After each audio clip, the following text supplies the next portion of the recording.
Hello, and welcome back to another episode of First Samuel.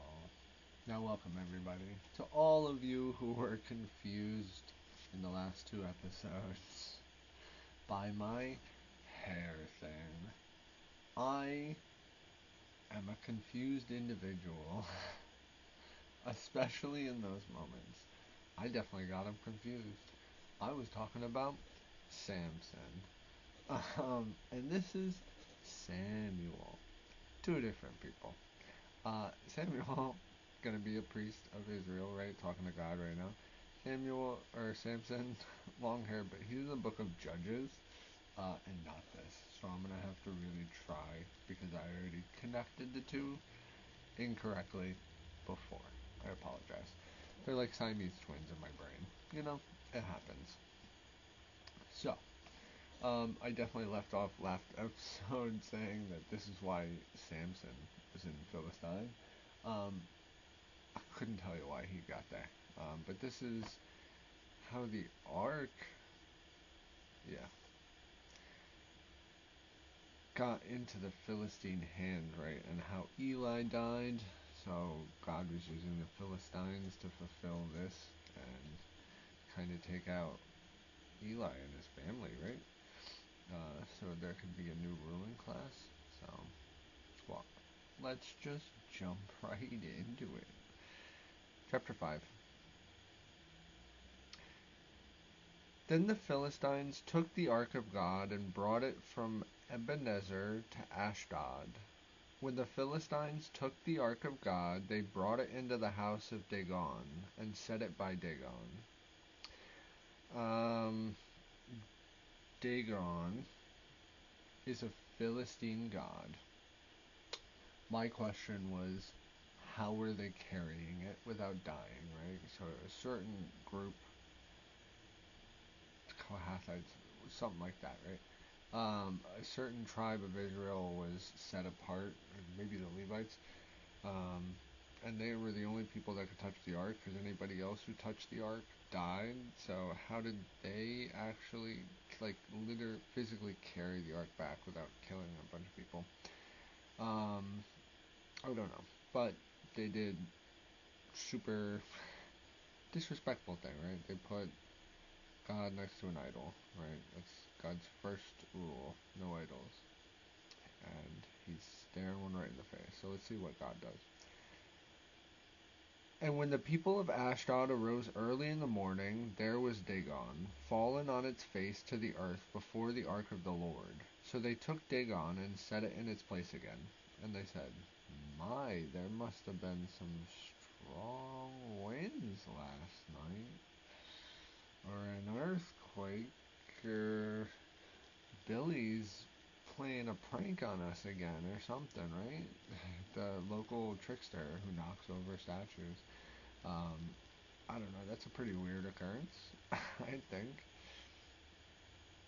And when they arose early the next morning, there was Dagon, fallen on its face to the ground before the ark of the Lord. The head of Dagon and both the palms of its hands were broken off on the threshold. Only Dagon's torso was left of it. Therefore neither the priests of Dagon nor any who came into Dagon's house tread on the threshold of Dagon in Ashdod to this day. God don't like idols. But the hand of the Lord was heavy on the people of Ashdod, and he ravaged them and struck them with tumors, both Ashdod and its territory. Sorry, Billy Carson here, to tell you that the Ark of the Covenant is a nuclear reactor. And that's why all these people got sick and they got tumors, right? Because they weren't supposed to be near it. And the people of Israel, right, were protected from it for some reason. I don't know. That's probably why the ark was built. And they had the whole setup in particular. I don't know, maybe goat's fur absorbs more radiation, but who knows? Okay, Billy Carson signing out. Sorry for the conspiracy theories. This is really just God's punishment, right? He said, "Oh yeah, you can capture me and you'll be part of my plan, but don't think you're getting out unscathed. And when the men of Ashdod saw how it was, they said, The ark of God, the ark of the God of Israel must not remain with us, for his hand is harsh towards us, and Dagon our God. Therefore they sent and gathered to themselves all the lords of the Philistines, and said, What shall we do with the ark of Israel, the ark of the God of Israel? And they answered, Let the ark of the God of Israel be carried away to Gath. So they carried the ark of the God of Israel away. And they said, Let that be somebody else's problem. Please. I'm glad we got it and we defeated the Israelites, but stop killing people.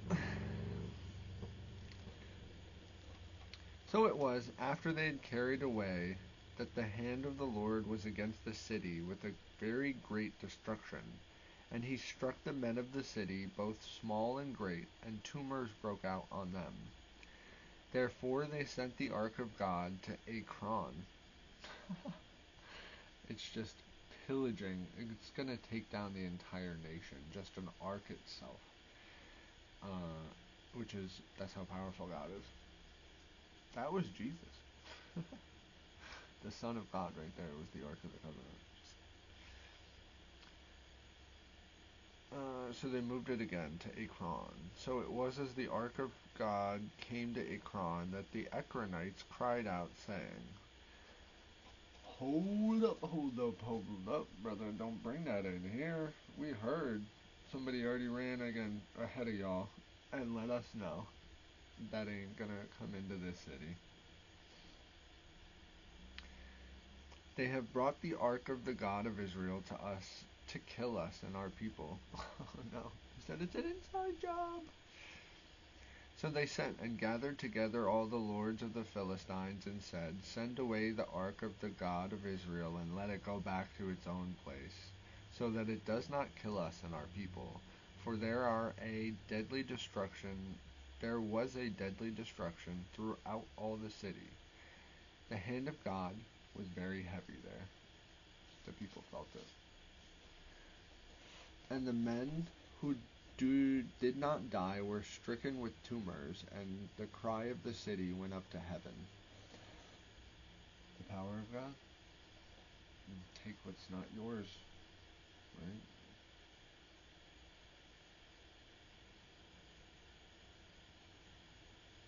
So even, right, they did what was wrong. Um, you know,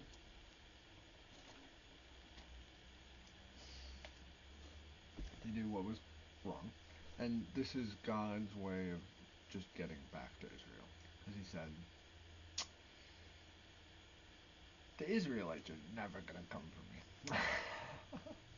They're never going to make it. I'm going to have to make my own way back anyways. So I might as well have the people who stole me bring me back. Now, chapter 6. Now the ark of the Lord was in the country of the Philistines 7 months. Wow. And the Philistines called for the priests and the diviners, saying, What shall we do with the ark of the Lord? Tell us how we should send it to its place. So they said, If you send away the ark of the God of Israel, do not send it empty, but by all means return it to him with a trespass offering. Then you will be healed, and it will be known to you why the hand is not removed from you. What is going on right now? How would they know what? Hold up. Um,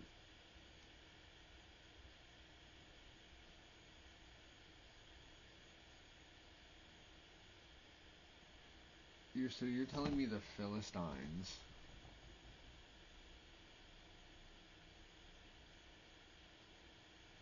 knew about the laws in Leviticus. and they made a trespass offering,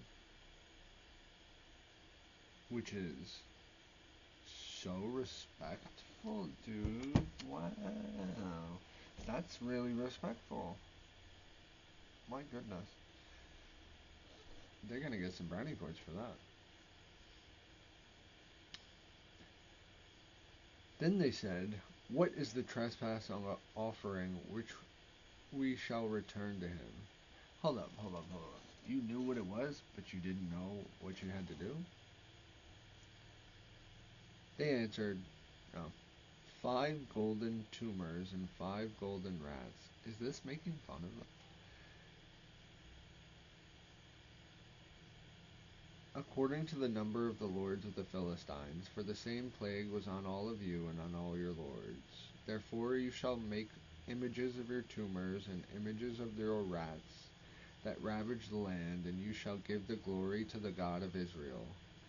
Perhaps he will lighten his hand from you, from your gods, and from your land.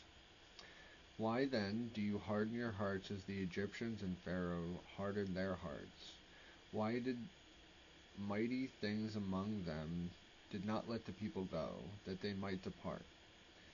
Now therefore make a new cart, take 2 milk cows which have never been yoked, and hitch the cows to the cart, and take the calves home away from them. Then take of the ark of the Lord, and set it on the cart, and put the articles of gold which you are returning to him as a trespass offering in the chest by its side. Then send it away, and let it go. And watch. If it goes up the road to its own territory, to Bethshema, then he has done us this great evil. But if not, then we shall know that it is not his hand that struck us. It happened to us by chance." Oh? You think the Philistines will believe after this? Maybe.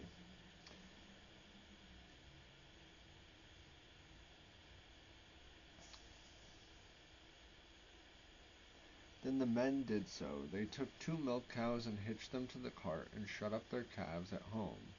And they set the ark of the Lord on the cart, and the chest with the gold rats and the images of their tumors.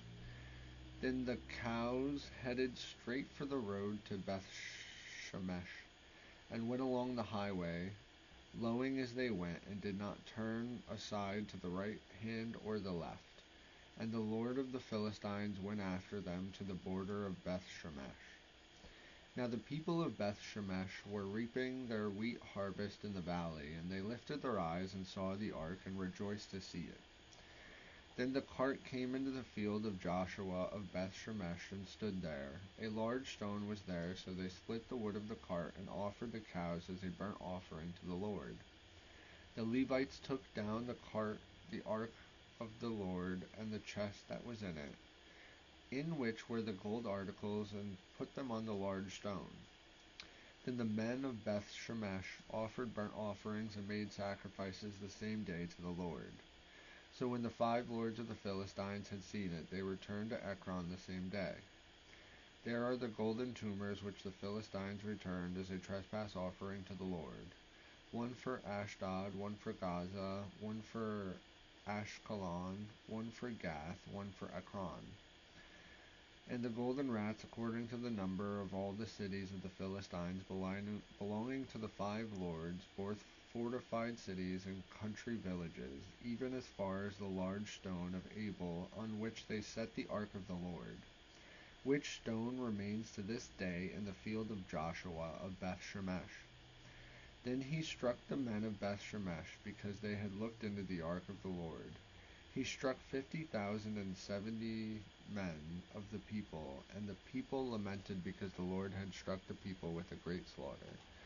What the fudge, dude? Why did the people of Bethshemesh get murdered by God in 1 Samuel? In 1 Samuel.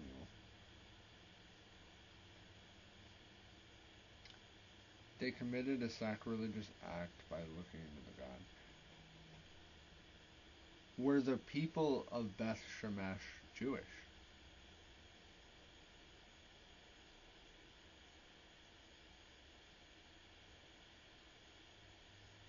So it's super. Why did he? Well, once he came all the way.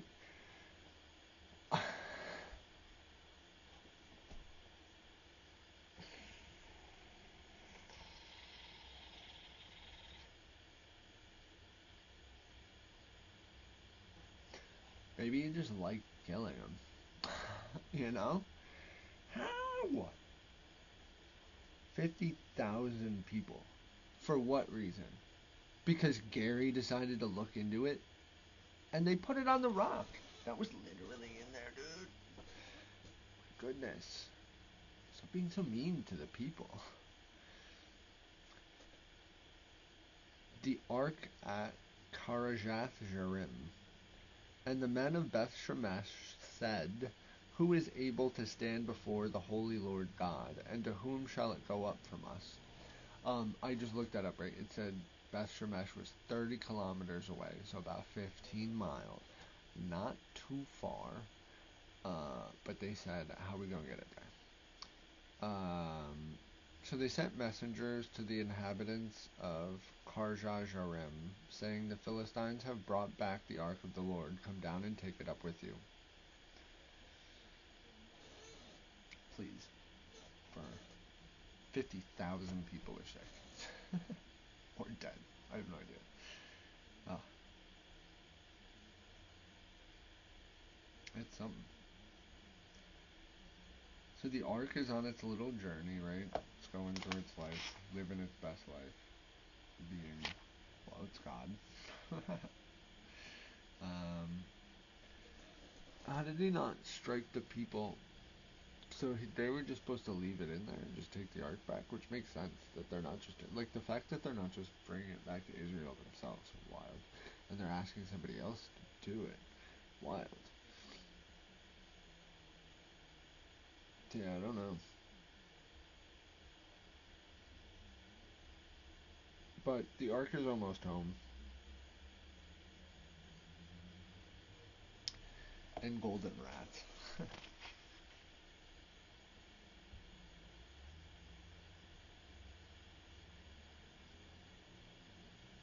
It almost seems, I mean, golden tumors. I don't even know what that is. What's a golden tumor? It seems like a disrespectful gift at the end of the day, but I don't know. And then they offer the burnt offerings after. What is that? And what is a gold tumor? Is that like picturing like a drawing, you know, or just a gold tumor? It's just a lump of gold, maybe, maybe, maybe. That's what a tumor is, right? It's a lump. But I don't know. We get to see Samuel. We didn't have Samuel, right? We're on a little bit of a hiatus, so hopefully he's aging well, learning, right? Walking in God, continuing on his journey. Because he's got some judging to do in the next chapter, so we're gonna waiting with bated breath, eager, short hair, not long hair, also child. Didn't know, but I don't know. You can be anything you want to be at the end of the day. So may the Lord bless you.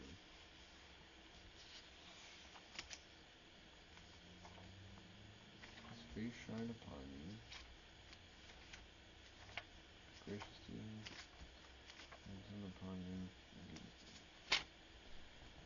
The Lord bless you and keep you. The Lord make his face shine upon you and be gracious to you. The Lord lift up his countenance upon you and give you peace. So find some peace in the next now. Find peace right now, dude. Find it. Where did it go? Why'd you put it down? You gotta tape it to yourself. You know? God bless.